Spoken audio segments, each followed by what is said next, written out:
আসসালামু আলাইকুম, স্বাগত জানাচ্ছি আমি মিজানুর রহমান গুজামিল টিভি নিউজে। দর্শক, আপনারা শুনছেন গুজামিল টিভি নিউজ, আর আমি মিজানুর রহমান আছি আপনাদের সাথে। সর্বশেষ সংবাদ নিয়ে বরাবর মতোই আজকে যে বিষয়টা সেটা হচ্ছে 5 আগস্ট হাসিনার কল রেকর্ড মুছে ফেলা হয় যেভাবে। অর্থাৎ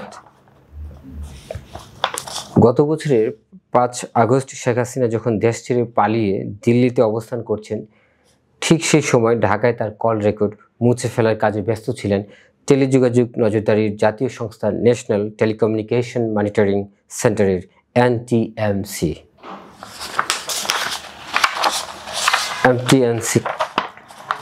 আমি আবার বলছি, টেলিযোগাযোগ নজরদারির জাতীয় সংস্থা ন্যাশনাল টেলিকমিউনিকেশন মনিটরিং সেন্টারের তদানীন্তন মহাপরিচালক জিয়াউল হাসান।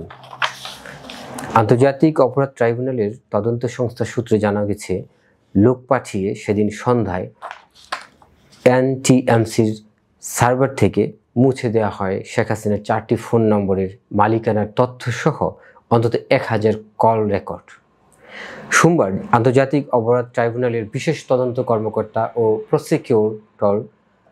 প্রসিকিউটর তানভীর সোমবার আন্তর্জাতিক অপরাধ ট্রাইব্যুনালের বিশেষ তদন্ত কর্মকর্তা ও প্রসিকিউটর তানভীর হাসান জোহা এ বিষয়ে যুগান্তরকে বলেন, গত বছরের 5 আগস্ট শেখ হাসিনা যখন ভারতের দিল্লিতে আশ্রয় নেয়, সে সময় তার কল রেকর্ড মুছে ফেলার কাজটি করে এনটিএমসির সাবেক মহাপরিচালক জিয়াউল হাসান। এই নম্বরগুলো মুছে ফেলা ডিজিটাল এভিডেন্স উদ্ধারের কাজ চলছে। তিনি বলেন, শেখ হাসিনার ফোন থেকে কল ডেটা মুছে ফেলার ঘটনাটি নজিরবিহীন। তো এই সংখ্যা আমি সরাসরি উল্লেখ করছি না, তবে ঘটনাটি ঘটেছে এনটিএমসিতে। আন্দোলনের সময় ইন্টারনেট কেন বন্ধ করা হয়েছিল সে বিষয়টি তদন্ত করতে গিয়ে চাঞ্চল্যকর সব তথ্য আমরা পাই। আমরা ডেটা মুছায় এনটিএমসির ইনভলভমেন্ট পাই। আমরা তথ্য পেয়েছি জিয়াউল হাসানের নির্দেশে এনটিএমসির চুক্তিভিত্তিক কিছু কর্মকর্তা ডিজিটাল আলামত মুছে ফেলেন।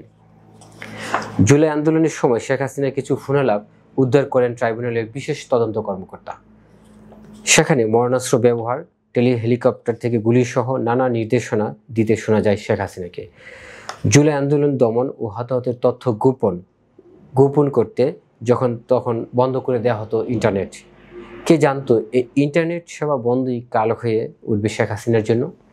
কারণ বাধ্য হয়ে তখন অনেকের সঙ্গে ফোনে কথা বলতে হয়েছিল শেখ হাসিনাকে।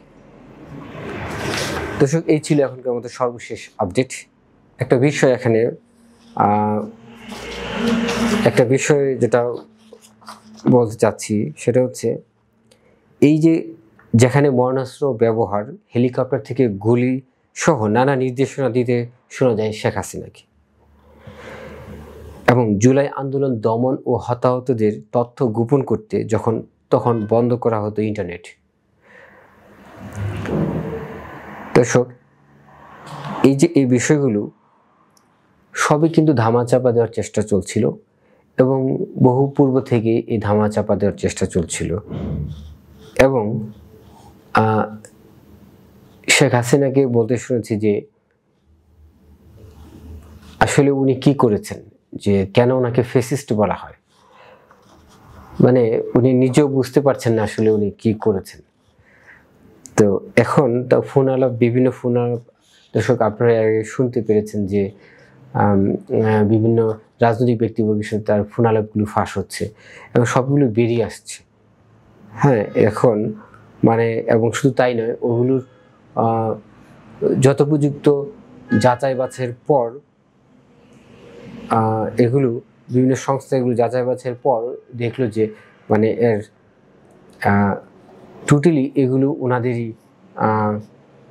ফোন আলাপ ছিল, এবং সেটা প্রমাণও আমরা পেয়েছি, আপনারা পেয়েছেন, যে এ নিয়ে কোনো সন্দেহ নেই। এটা ট্রাস্টফুল মাধ্যম থেকে এই প্রমাণগুলো আসছে।